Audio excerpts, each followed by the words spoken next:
Okay, the seating system. Let's break it down a little. Captain's chair, what that means, a one or two piece automotive style seat with rigid frame. Kind of covered this a bit, but we'll go to it in depth, see the way it's written out.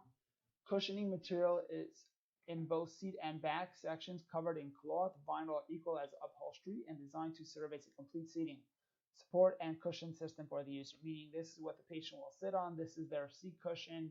It's kind of like a van seat on top of a motorized chair like we just explained, and the patient will not be able to put any sort of cushion on top of it. You cannot, the patient has a captain's chair and their code says they're on a captain's chair. You cannot bill the insurance for seat cushion on top of that because the captain's chair says the patient doesn't require to have a seat cushion, they already have one. Sling or solid seat back, flexible or rigid material used covered with cloth, vinyl or equal material, with or without some padding material designed to serve as support for the buttocks or back of the user respectively. They may or may not have thin padding but are not intended to provide cushioning or positioning for the user. Power wheelchairs with an automotive style back, a solid seat pan are considered a solid seat back system, not a captain chair. What that means is if you have a captain seat looking chair and the back looks like a regular captain seat, but the actual seat pan is a seat pan and no real cushion, that is considered a solid seat pan, not a captain seat, and you can apply a cushion. Multiple power options. A power wheelchair with the capability to accept and operate a combination power tilt and recline seating system may also be able to accommodate power elevating leg rest. Note, power front riggings, power seat elevator, and power standing features are not counted when determining single or multiple power options. Only the power tilt and the recline are counted. So when we look at power tilt, what that means is if you put a patient in a power reclining seat and then you put power elevating leg rest or a power elevating seat, you're going to need more than one actuator to accommodate the recline, another actuator for the power center mount or the power individual elevating leg rest, another actuator for power elevating seat. The elevating seat, which makes the seat actually just go straight up and straight down, it's like a 12-inch rise, or the elevating leg rest, although they require more actuators, which will require, and you'll understand this in the next slide, more actuators, which will require harnesses and expandable controls. In terms of coating the base, these are not counted towards making the base a multiple powered seat function.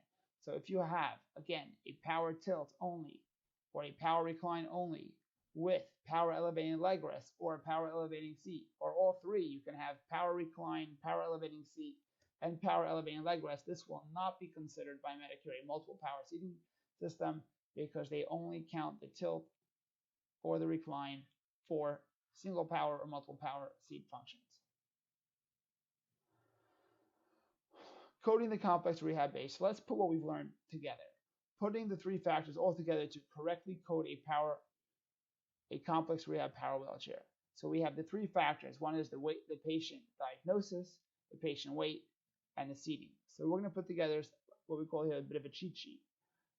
Diagnosis is respiratory or cardiopulmonary. The patient is unable to self-propel a manual wheelchair because they have endurance issues due to their respiratory or pulmonary concerns, and they are therefore unable to self-propel a wheelchair in their home to accomplish their activities of daily living. They therefore apply for a group 2 motorized wheelchair. I mean, based on their limitation, they have to have some sort of diagnosis responsible for the limitation, but that diagnosis is not a group 3 diagnosis with the limitation in itself. Let's say let's put the patient in group 2. That's as much as they qualify for. B, if the patient has neurological, myopathy, congenital or skeletal deformity, as we saw the list before, then they would qualify for a group 3 power base. Factor number 2 is our patient weight. Up to 300 pounds is one weight capacity, which has one code. Heavy duty will create for a different code. Very heavy duty above 450 pounds, third code, and then above 600 pounds or starting at 570 pounds within 95% of the weight capacity of 600 is something called extra heavy duty. Factor number 3 is our seating system. Is the patient in a captain seat? That means no power options. Captain seat, are they in a solid seat pan? Again, no power options, but it's a sling solid seat. Is it a power tilt or power recline, which is a single power?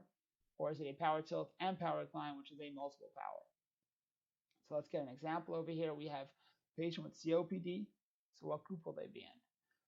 They weigh 272 pounds. What weight category are they in? Power tilt, what sort of seating system is this? Let's go through our answers here. Step 1, is this a group 2 or group 3? This is obviously a group 2. COPD is not a neurological diagnosis. Step 2, patient weight is less than 285 pounds. They're in a standard duty motorized wheelchair. And step 3, they are power tilt, which means they'll get a single power option.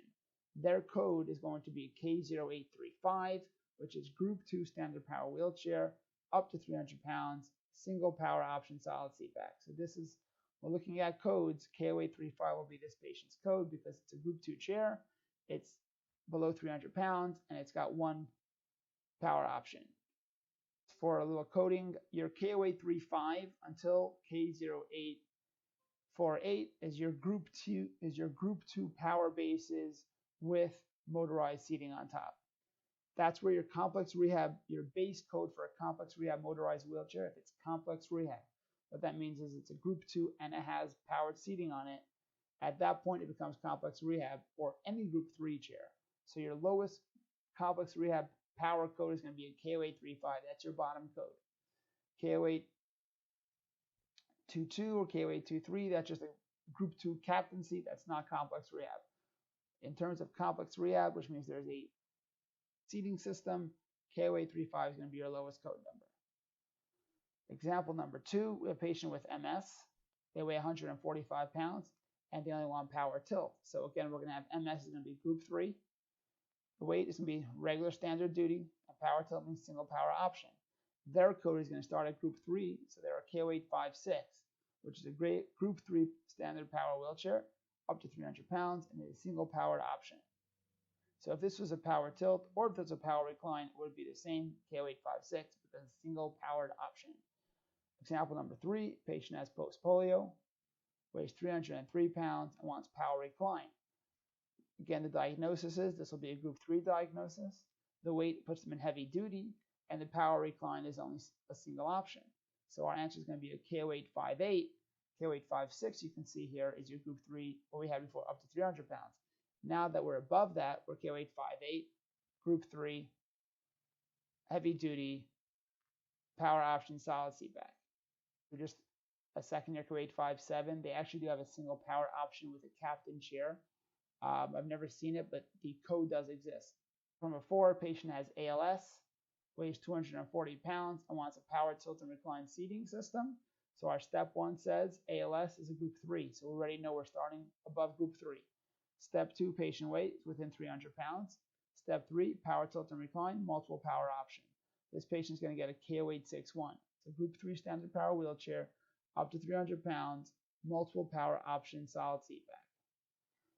Just to get some coverage criteria, the patient has a mobility limitation that significantly impairs his or her ability to participate in one or more mobility-related activities of daily living in customary locations in their home.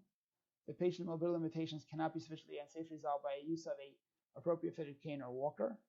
The patient does not have sufficient upper extremity function to self-propel an optimally configured manual wheelchair in the home to perform MRADLs during a typical day.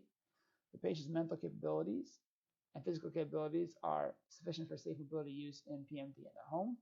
We're going to explain they need it for MRADLs, which we explained earlier.